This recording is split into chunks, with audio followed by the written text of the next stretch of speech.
when we think about overcoming those challenges and being able to reshape what it means to be successful versus failure, what are some of your takes about that? Because I feel like that's also why when something happens, we instantly start running or we start grinding more because we may have a flawed perspective Hmm.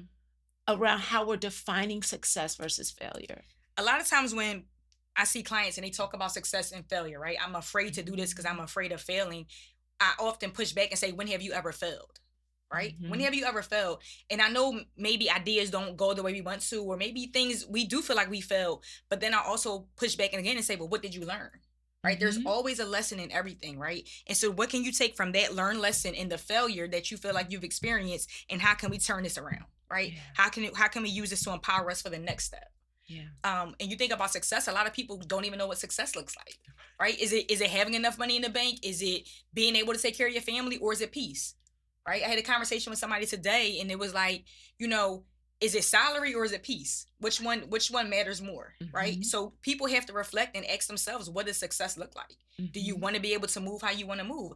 I was in grad school, and one of my professors told me, he said, I want y'all to live a life without ceilings or walls, Yes. right? That can Yes. look like anything, right? Right.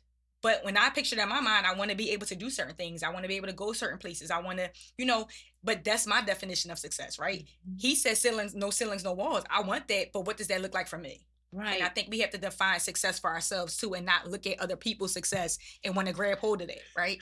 What does success look like for you? Yes. You know? When you literally walked right into what my mind's picture kept saying, if we're so focused on somebody else's filtered story, I can't even actually begin to define my own story Right. and recognize success when it shows up because I'm constantly looking at Searching something for something. for Right. something else Yep. that wasn't even a part of my intended Exactly. journey. And I know that we have um, a common faith in a faith in common in that I strongly believe that I can't miss my purpose or success opportunities because what's for me is for me. Hmm. And when we are so focused on trying to catch an illusion, it becomes exhausting. Right. Or when we don't believe in ourselves. Ah, Right. I'm yeah. thinking about Moses when God told him to go, free the people. He had all these excuses about why it couldn't be him. Mhm, And so mhm. God did have this high level purpose for him, but then had to bring it down and bring his brother with him, right? Okay, you don't want to do it, your brother will speak for you. So we gotta and I posted a video about this the other day. We have to believe in ourselves too, right? Yeah. God does give us purpose, but then you have to believe in yourself that you can do it. Yeah. And I think that's important too. When we think about understanding that he's often preparing you for what he's prepared you for, even in the but it's not always going to be this easy, like just textbook, okay, I Right. got it thing.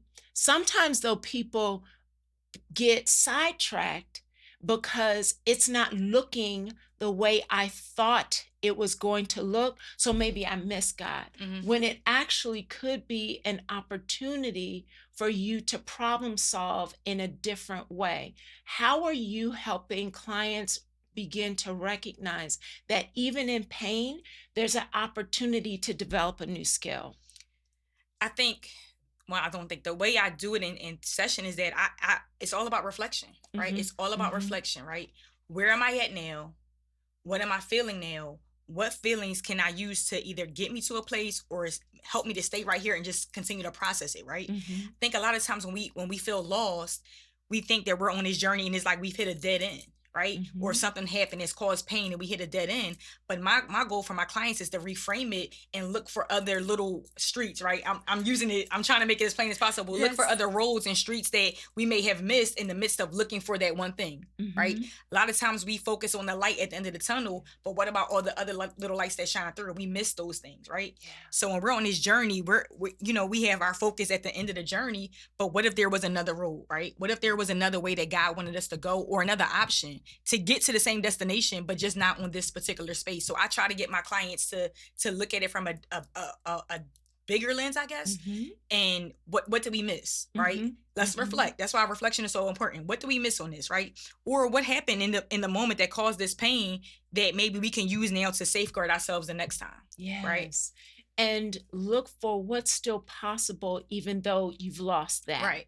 Can you give us an example of a time where in your own journey where you had to actually begin to look for one of those other side streets? hmm I can give you two examples. The first is when my friend died by suicide, right? It was like, okay, do I stay in school to make films? Right? Mhm. This is my purpose, this is Mhm. my passion. Mhm.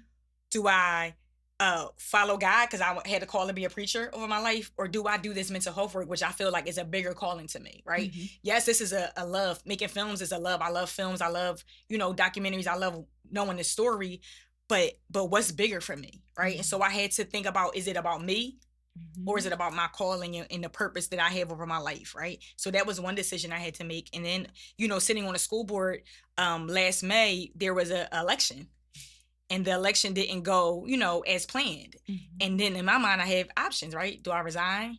Do I go back to Mhm. school? Do I stay here and see it through, because we have students that depend on us, and we care for? And those were two examples that I have that we had to sometimes pivot. Like, we have to Yeah. pivot. I hope I answered that right. You did, and you actually had me think of because I often am training educators, and what I found is in this season in time, especially post-pandemic, like change is our you can't even say it's like like the thing you can count on. It is It's constant. coming, yeah.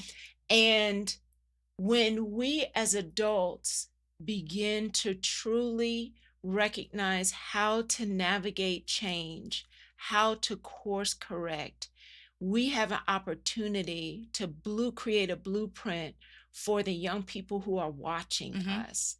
But when we don't, how are you seeing that impact young people? Young people always say that we're the example, right? Mhm. We ought to be the example. We ought to be the thing that they can follow, right? The mirror that they can see Mhm. themselves in. So I think when we don't show resiliency, when we don't show that, change is okay and you have to pivot and you have to, reroute sometimes. And like, today on my way here, right? I Yes. had to reroute, right? Yes. And it set me back a little bit, but I still got here. And Right. I think that's the lesson we tell people, right?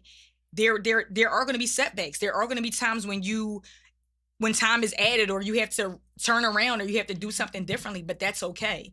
I don't want people to get stuck in the reset or the reroute, right? I don't want people to get frustrated, because I was frustrated. I call a kid, and I'm a kid, and I'm like, she's like, take a breath.